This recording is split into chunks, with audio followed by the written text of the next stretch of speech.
Assalamualaikum warahmatullahi wabarakatuh.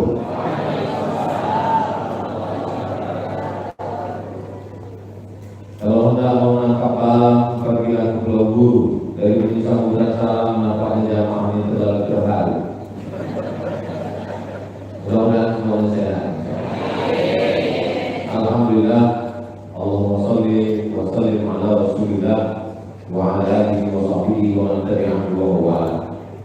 Yang sama-sama dihormati Bapak Gubernur, Bapak Wakil Gubernur, para alim, para ulama, ketua LPTI Majelis Ulama Indonesia, guru, sahabat, guru kita semua, Al-Karam Ustaz Luqmanul Hakim, adik-adik, para penghafal Quran yang dimuliakan Allah SWT, hadirin hadirat, semua yang hadir ini insya Allah mendapatkan kemuliaan Al-Quran. Amin ya Allah. Ini bajunya baju hitam, rok hitam, celana hitam, topi hitam, Men in Black. Dari mana datang pakaian hitam? Kata orang universitas tertua itu Al-Azhar Kairo Mesir. Ternyata ada yang lebih tua lagi dari itu. Namanya Universitas Zaitunah di Tunisia. Ternyata ada yang lebih tua lagi dari Zaitunah. Namanya Universitas Qarawiyyin di Maroko. Lalu di Universitas Qarawiyyin ini ada seorang perempuan namanya Fatimah Al-Mahri. Fatimah ini setiap mahasiswa yang keluar dari Universitas Qarawiyyin dibuatkan baju, didesainkan baju. Bajunya baju yang Islami. Baju Islami itu setelah ada jubah di dalam, dipakai lagi jubah di luar yang disebut dengan burdah, macam pakaian para habaib, jubah di dalam dan jubah di luar. Kemudian topinya adalah topi khas Maghrib. Ada topi namanya torbus, lalu torbus itu dibalut dengan sorban putih dan di atasnya ada jambul. Pakaian inilah yang dipakai oleh universitas tertua di Qarawiyyin. Lalu orang-orang Eropa datang belajar ke sana. Di Andalusia. Andalusia itu kalau disebut Andalusia banyak tak tahu. Tapi kalau disebut Real Madrid, Barcelona tahu. Nah itu Andalusia. Lebih kurang 700 tahun Islam berkuasa di Andalusia. Jadi kalau kita membaca tafsir Al-Qurtubi, Qurtubi itu dari Cordoba, Andalusia. Lalu kemudian Imam Abu Abbas Al-Mursi, Mursi itu juga dari Andalusia, nama kotanya Mursia. Lalu kemudian lahirlah universitas di Eropa, ada namanya Universitas Harvard, ada namanya Universitas Cambridge, ada namanya Universitas Sorbonne Paris. Mereka ini pernah belajar di negeri Islam. Lalu pakaian itu mereka bawa ke universitas mereka, dan orang-orang Indonesia yang belajar ke Eropa dibawanya ke Indonesia. Pakaian itu disebut dengan toga. Jadi asalnya dari negeri Islam dibawa ke Eropa, balik lagi ke negeri kita. Sama juga lah beberapa pakaian-pakaian tas-tas branded dibuat di Batam, dibawa ke Singapura, balik ke Eropa, karena orang kita liburan, dibelinya balik, bawa balik ke kampung kita. Jadi kalau ditanya sama tetangga kawan di kampung, pakaian yang kau pakai ini udah jelas sama orang. Bisa diceritakan lagi, lupa belasan hari dan apa itu. Sedangkan Al-Quran bisa mereka hafal, apalagi kata-kata Ustaz Somad ini. Tapi mungkin karena terlalu bahagia, terlalu haru, terlalu masya Allah berbunga-bunga perasaan itu, bagi yang tak ingat, tak usah cemas karena ini direkam nanti bisa ditonton ulang di channel Ustaz Abdul Somad Official. Subscribe, like, share, dan komen. Anak-anak TK di sini menghafal Quran. Anak SD mesti bisa baca tulis Quran. Anda bisa baca, tak bisa tulis, Anda bisa tulis, Anda bisa baca. Di sini anak SD mesti bisa baca tulis Quran. Anak SMP mesti bisa baca Quran. Dibuatkan rumah Quran, dikasih tanah, dibuatkan pesantren, disupport menghafal Quran.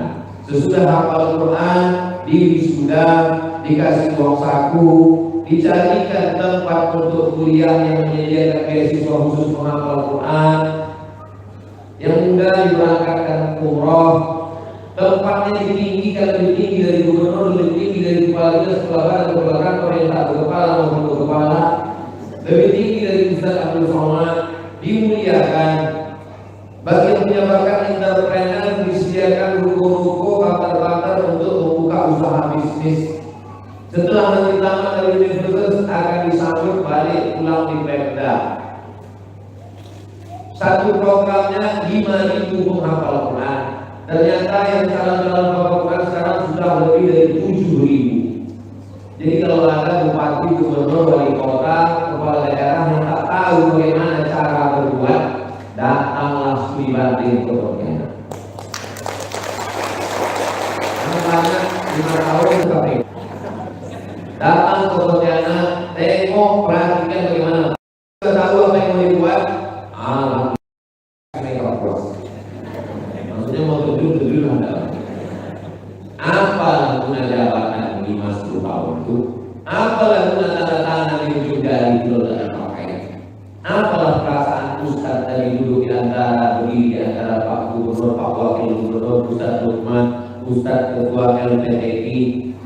Apalah perasaan Ustaz agaknya berdiri tadi? Yang saya rasakan berkecampur perasaan. Pertama tentu saja haru. Yang membuat anak-anak ini hafal Quran ustaz-ustaz buya kiai di pesantrennya. Anak-anak ini tak tentu siang malam murojaah zuhur asar maghrib isya malam mengulang hafalan hingga hafal.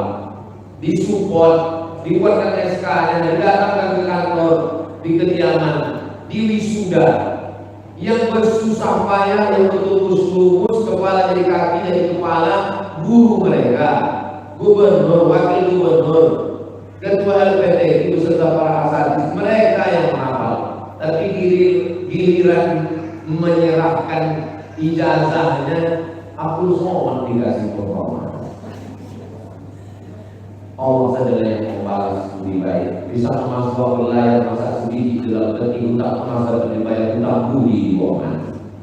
Yang saya khawatirkan nanti kalau diposting berita ini di Instagram, bagian follow. Apa lagi kelebihan Ustaz Somad ini? Mereka yang belajar, mereka yang mengajar, mereka yang tak tidur malam, mereka yang menandatangani APBD keputusan sehingga berjaya program ini. Saya datang ke Pontianak ini, kata orang Melayu, menumpang tua penghafal Quran, tua LPTI. Mudah-mudahan masuk surga juga barokah keluar dari penghafal Quran. Dan ini dari Allah SWT. Perasaan pertama haru, perasaan kedua sakit hati. Apa yang bisa sakit hati kan? Kenapa waktu saya kecil seumur mereka ini dulu tak ada program macam ini? Kalau ada program macam ini, dibukakan rumah Quran, disediakan tanah, disediakan LPTI, disediakan, mungkin saya hafal Quran juga. Tapi apa boleh buat? Umur sudah lanjut. Sekarang ini jangan menghafal 30 juz 30 bisa saja. Jadi apa yang dikatakan Pak Gubernur tadi, untuk S3, S2, S3, semua orang bisa ya. Sekarang ada S2, S3 yang masuk Sabtu Ahad saja. Duduk datang bayar uang kuliah berapa? Kambing didudukkan itu bisa. Tapi bukan. Ada pula yang menawarkan dari Amerika menelpon, pakai WhatsApp, transfer ke nomor ini nanti dapat email PhD. Makin mudahnya sekarang. Tapi menghafal Quran ini, masya Allah. Adik-adik yang sudah hafal Quran, hafalan itu dijaga. Jangan menghafal Quran di sela-sela.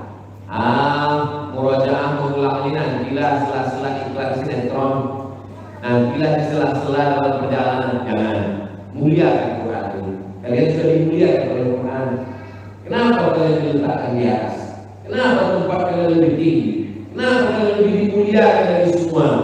Karena Quran ada di kepala kalian. Maka jaga Quran itu. Khususkan waktu khusus untuk murojaah. Seminim-minimnya kalian hafal tahun 24 kali kalian hafal. Untuk mengalir pahalanya 1 bulan khatam, 1 tahun 24 kali khatam. Itulah doa yang terkandung dalam doa khatam Quran yang selalu Quran turunkan rahmat dengan Al-Quran. Sekarang tahun 2023, 100 tahun yang lalu, 1923, maka resmilah Sultan dicopot, Sultan diusir, dan semua hartanya diambil, tak boleh tinggal di negeri itu. 1924, Menteri Agama dicopot, Kementerian Agama dibubarkan. 1925, masjid ditutup. Lalu kemudian apa lagi yang dilakukan? Huruf-huruf Arab tak boleh, mesti pakai huruf Latin. Apa lagi yang dilakukan? Tempat-tempat menghafal Quran dibubarkan. Tarekat-tarekat Naqsabandiyah, Fishtiyah, Syaziliyah, Qadiriyah ditutup, tak boleh ada perkumpulan. Azan mesti pakai bahasa daerah, tak boleh pakai bahasa Arab. Datanglah seorang muazzin Menderes namanya pakai azan bahasa Arab, dibunuh, ditembak. Lalu kemudian yang paling mengerikan adalah hukum Islam dirubah menjadi hukum Swiss. Laki-laki yang melakukan itu namanya akabur. Semua ulama-ulama yang melawan tangkap, tembak, bunuh. Tapi ada satu ulama, dia tidak takbir akbar, dia tidak berorasi, dia tersimpan. Dia hanya mengkhususkan diri membaca Quran. Dia baca Quran, muridnya dengar, muridnya hafal, dia dengar. Dia hanya menghafal Quran terus kusuk di situ. Namanya Syekh Sulaiman Turhan. Apa balasan Allah kepada dia? Hari ini sekolah hafiz Quran terbesar di dunia bukan di Mesir, bukan di Saudi Arabia, tapi di negeri yang ketika Quran itu mau dihilangkan 100 tahun yang lalu. Sekarang sekolah yang dibangun Syekh Sulaiman berjumlah 130 negara dan cabangnya sebanyak 7.000 cabang di seluruh dunia. Allah mengambil nama beliau, itulah namanya Sulaimannya, dari Syekh Sulaiman Turhan di Turki. Jadi adik-adik sekalian, kalau istiqomah saja kalian dalam menghafal Quran ini, mengajarkan Quran, Allah akan membalas. Yang saya ceritakan ini bukan berita, tapi fakta nyata bahwa hari ini Allah memuliakan para penghafal Quran. Mudah-mudahan semua yang berkontribusi sehingga hari ini jadi wisuda dibalas Allah semua kebaikan dari Pak Gubernur, Wakil Gubernur, Ketua LPDI, para asatidz, para ustaz, orang tua yang mengikhlaskan anak-anaknya, adik-adik yang begitu banyak tentu saja kesulitan di dalam hafal Quran ini. Allah membalas semua yang bersanding dengan Quran menjadi mulia. Kertas, kalau dia hanya sekedar tisu membersihkan mulut, kalau diletakkan di WC tak sanggup saya menyebutkan. Tapi begitu di atas kertas ditulis Bismillahirrahmanirrahim. Haram menyentuhnya kalau tidak berwudu, haram menginjaknya, haram meletakkannya di tempat najis. Kertas menjadi mulia kalau bersanding dengan Al-Quran. Malam, berapa banyak malam, tapi malam itu menjadi mulia. Syahrul Ramadan alladzi unzila fihi al-Quran. Bulan Muharram, Safar, Rabiul Awwal, Rabiul Akhir. Tapi ketika Quran turun di bulan itu menjadi mulia. Malam, Quran turun di malam itu. 2 kali Allah menyatakan, Inna anzalnahu fi lailatin mubarakah. Satu ayat lagi, Inna anzalnahu fi lailatul qadr. Mulut yang dipakai untuk membaca Quran, maka mulut itu menjadi mulia. Al-mahir bil Quran, yang mahir membaca, menghafal, mengamalkan Quran, ma'as-safaratil kiramil bararah, mereka akan bangkit bersama para malaikat. Pandang kanan malaikat, pandang kiri malaikat, tengok depan belakang malaikat. Inilah orang yang akan dibangkitkan bersama malaikat nanti ketika menghadap Allah Subhanahu wa Ta'ala. Dan mereka dipanggil untuk memberikan syafaat. Allah berikan kepada mereka syafaat. Lalu kata Allah, kau beri siapa yang kau mau beri syafaat. Dan pada hari ini ketika dipanggil Allah nanti, kasih siapa yang mau kasih syafaat. Yang pertama dikasihnya syafaat emaknya, habis itu ayahnya, habis itu gurunya, habis itu Pak Gubernur, tentu saja Ustaz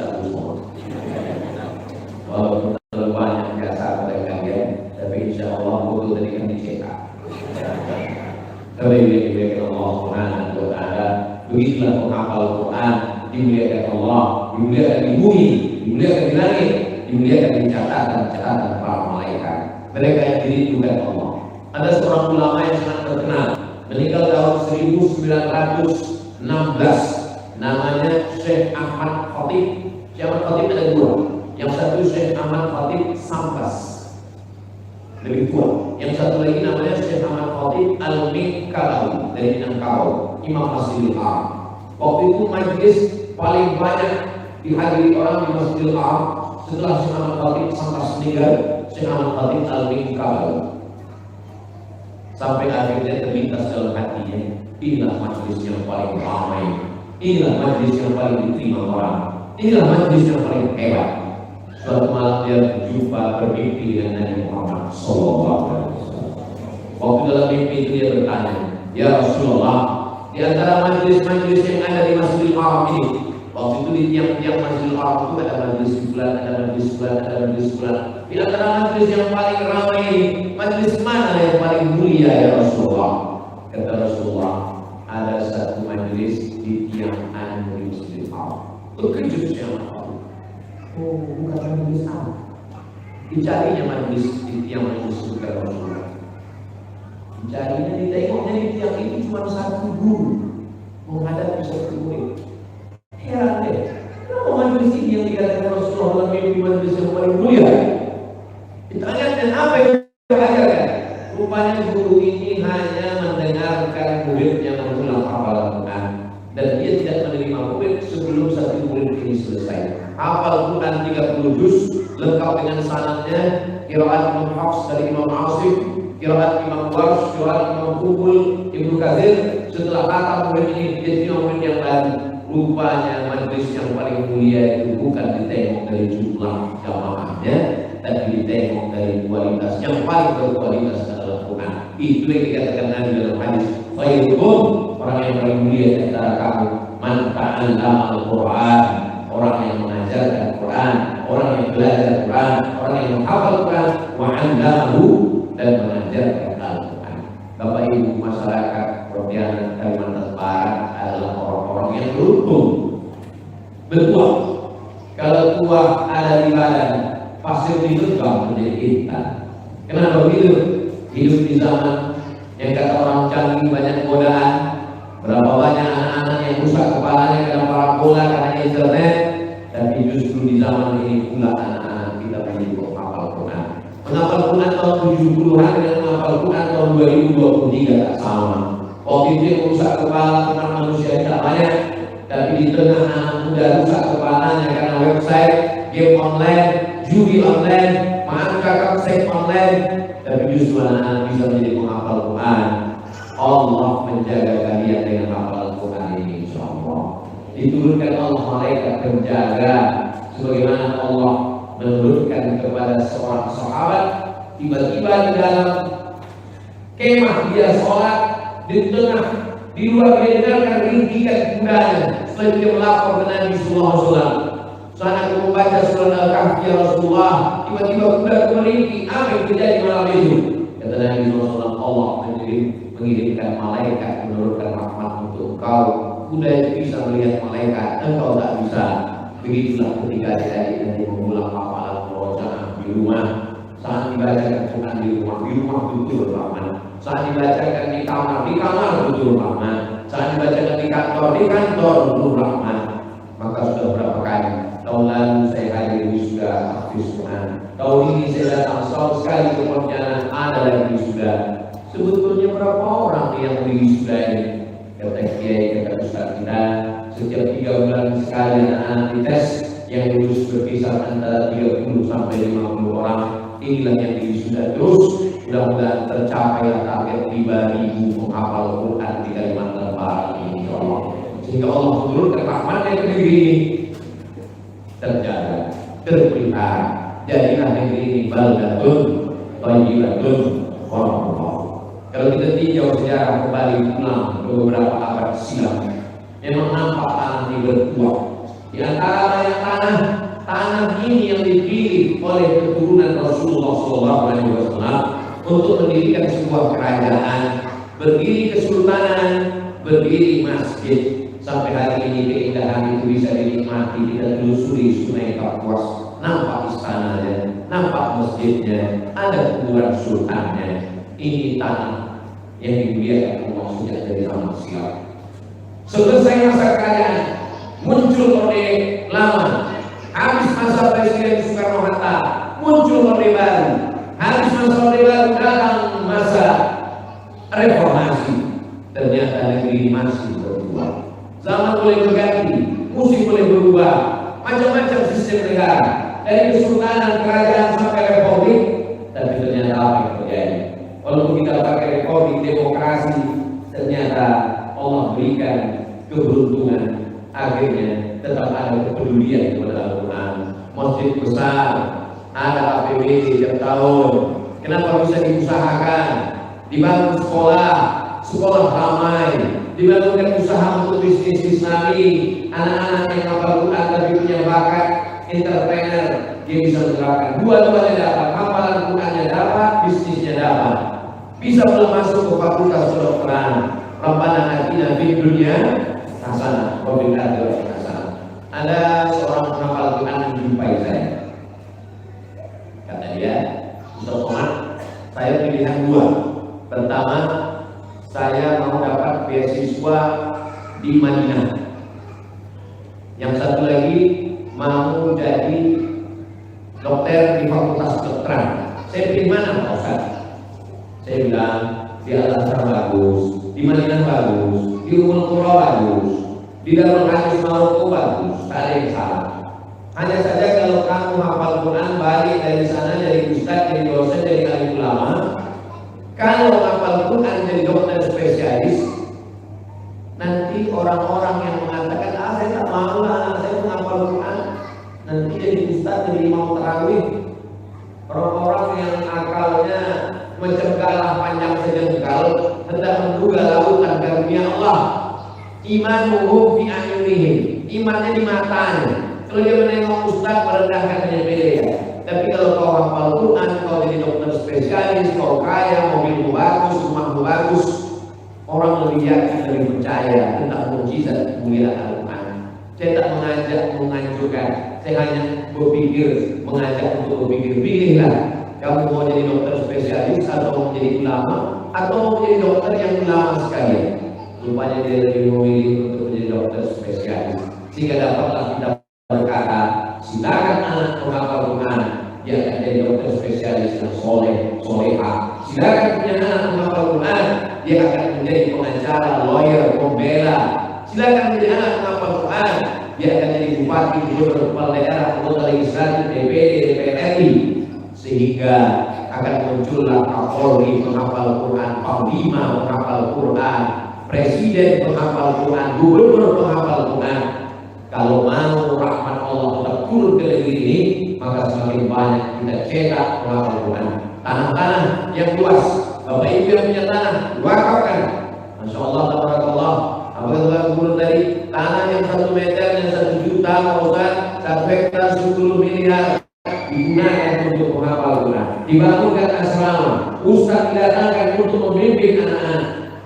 Dan program ini program yang tidak hanya sekedar selesai oleh satu orang, dia berkesinambungan, dijadikan sebagai tugas kepala daerah, sehingga zaman berganti, musim berubah, kita tak perlu khawatir, tak perlu takut, sampai hari kiamat akan tetap terjaga program ini, insyaallah. Bapak Ibu yang dimuliakan Allah Subhanahu wa taala, isma kita hidup sesuka hatimu, silakan. Mau hidup dengan cara atur yang menghilangkan Quran, azan tak boleh pakai bahasa Arab, masjid diubah jadi museum, hukum Allah diubah jadi hukum negara Swiss, silakan. Tetap juga mati. Saya siap ke mendatangi kuburnya, mau menengok, mati juga. Mau jadi orang baik, mati. Mau jadi orang jahat pun mati. Seandainya jadi orang jahat tak mati-mati, silakan. Tapi ternyata jadi orang jahat pun mati. Syekh Sulaiman punya murid 7.000 tempat menghafal Quran, 133 hidup mengalir amal jariah kepadanya. Yang membentuk masjid, yang merubah jadi museum, yang merubah Quran jadi rumah latih, yang melarang majelis taklim, mati. hidup sejenak. Kawakibin istadollah atas syajaratin, seperti orang yang bernaung di bawah pohon kayu yang rindang. Kita ini sekarang sedang bernaung di bawah pohon kayu yang rindang, sementara matahari redup. Matahari masih panas, bernaung dulu sekejap. Nanti setelah matahari redup, raha wa tarakah, kita pun akan berlalu meninggalkan pohon kayu. Dunia inilah pohon kayunya, pohon kayu yang rimbun yang rindang ini sedang bernaung, kita di bawahnya. Tak lama lagi matahari akan redup, kita pun akan berlalu. Apa yang kita tinggalkan? Betapa banyak kepala daerah, gubernur, wali kota meninggal. Apa yang ditinggalkan? Presiden Soekarno dengan segala perjuangannya, apa yang diingat orang sekarang? Masjid Istiqlal. Dia yang membangun, mengalir Quran. Presiden Soeharto 32 tahun, apa yang ditinggalkannya? Setiap kabupaten kota kita tengok arsitektur masjid Demak, Masjid Muslim Pancasila masih mengalir sampai sekarang. Maka ke depan apa yang ditinggalkan? Menolong agama Allah ini tidak selamanya dengan ceramah, dengan tausiah. Saya dengan tausiah, dengan ceramah, dengan khutbah menolong agama Allah. Tapi ada orang-orang yang bisa menolong agama Allah dengan tanda tangan di ujung jari, dengan pena, dengan kekuasaan, maka pakailah. Makanya kata Imam Ahmad bin Hanbal, Imam Hambali meninggal tahun 241 Hijrah di kota Baghdad, Irak. Kata Imam Ahmad bin Hanbal, imam keempat dalam mazhab fikih. Seandainya doa makbul, tapi doa itu cuma satu, maka minta adalah pemimpin yang soleh. Karena kalau anak yang soleh cuma kau saja yang mendapatkannya. Kalau minta suami yang soleh, cuma ibu aja mendapatkannya. Ibu belum tentu mau berbagi dengan ibu yang lain. Tapi kalau dapat pemimpin yang soleh, insya Allah satu negeri itu akan mendapatkan kemuliaannya. Masjid terjaga, anak-anak terpelihara, akidahnya, keyakinannya. Makanya di antara doa yang diajarkan, la tusallit alaina bi dzunubina man la yakhafuka wa la yarhamuna. Jangan kau hukum kami ya Allah karena dosa-dosa kami, lalu kau angkat pemimpin kami orang yang tak takut padamu dan tak sayang kepada kami. Konkretlah penderitaan. Ada orang yang tak takut sama Allah, tapi masih sayang sama rakyatnya. Komunis, Che Guevara, Fidel Castro, dia tak mengenal Allah, ateis, tapi masih sayang kepada rakyat. Tapi kalau sudah sampai tak sayang, maka bukti sayang ini adalah ditolong untuk mengingat agama Allah, ditolong untuk menghafal Quran, ditolong untuk membangun masjid. Mudah-mudahan ke depan maka lahirlah calon-calon pemimpin masa depan yang adil dan aman. Kami ini masalah ibarat pokok kayu. Saya ini bunga yang mekar, tabung sulerba, lalu kemudian kuning, layu dan mati. Sudah mulai kuning. Tapi kemudian adik-adik akan melanjutkan. Jadi kalau ada orang mengatakan Ustaz tausiah jadwalnya jangan dulu terlalu padat, nanti Ustaz kalau meninggal siapa yang menggantikan? Hari ini insya Allah bila para mujahid bisa dilihat di masa akan datang. Insya Allah. Kalau ibunya penghafal Quran, tentu saat mengandung anak itu 9 bulan, berarti dia menghatamkan Quran 9 kali 2. Itu kalau minimnya 2 juz sehari. Maka anak-anaknya yang dikandungnya itu juga akan mendapatkan rahmat. Lahirlah anak-anak menghafal Quran juga insyaallah. Maka kalau mau perbaiki negeri ini, An-Nisa perempuan, imanul bilad, tiang negeri ini perempuan. Yang laki-laki akan menjadi dosen, akan menjadi kepala daerah, kepala rumah tangga, tapi juga perempuan. Jangan sepelekan perempuan, jangan kecilkan perempuan. Ada Pak Gubernur, Wakil Gubernur, Ustaz Lukman, Ketua RT, Majelis Ulama Indonesia, semua laki-laki yang hebat-hebat ini dilahirkan oleh perempuan. Perempuan-perempuan yang luar biasa yang melahirkan sosok laki-laki. Di balik laki-laki yang luar biasa ada perempuan yang luar biasa. Dan perempuan-perempuan inilah yang akan melahirkan generasi pemimpin masa depan insyaallah. Tapi ini yang dilakukan Allah SWT, walaupun nampaknya saya menyampaikan tausiah pada skop yang kecil, masyarakat yang berjumlah terbatas, tapi insya Allah video ini direkam, ditonton, di-share, mudah-mudahan membuka pintu hidayah. Ayat ya Allah bikalau bil wahidan. Satu orang dapat hidayah karenamu, khairun min humrin na'am, lebih baik daripada seekor unta yang merah berkah termahal. Dalam riwayat lain, khairun min dunya wa ma fiha, lebih baik daripada dunia dan seisinya. Akhirnya sampai juga jam 8.15. Kenapa? Gubernur, Pak Wakil akan menjadi saksi nikah. Jangan sampai terhalang akad nikah mereka yang jantungnya sudah sampai tanggal malam. Mudah-mudahan apa yang kita lakukan ini diridhoi Allah Subhanahu wa taala. Terima kasih atas segala perhatian. Mohon maaf segala kesilapan dan kesilapan. Adik-adik para penghafal Quran, jaga hafalannya. Setiap kalian khatam Quran, maka buat majelis khatam Quran sunnah. Riwayatnya dari Anas bin Malik, bukan Anas bin Malik tidak khatimal Quran dan jamaah ahlahu auladahu. Setiap dia khatam Quran dikumpulkan yang keluarganya doa khatam Quran. Doakan Pak Gubernur, Pak Wakil Gubernur, ketua RT, kami semua, Ustaz Rumah, Ustaz Musman, para asabis, doakan negeri ini supaya turun rahmat. Mudah-mudahan dengan doa adik-adik yang tulus ikhlas hatinya, lidahnya, pikirannya yang bersih dengan Al-Quran, Allah menjadikan negeri ini sampai hari kiamat terjaga dan tidak insyaallah. Abdul Qadir Astagfirullahaladzim. Terima kasih segala perhatian. Mohon maaf segala kesilapan. Menangkap video di Selasi. Terima kasih.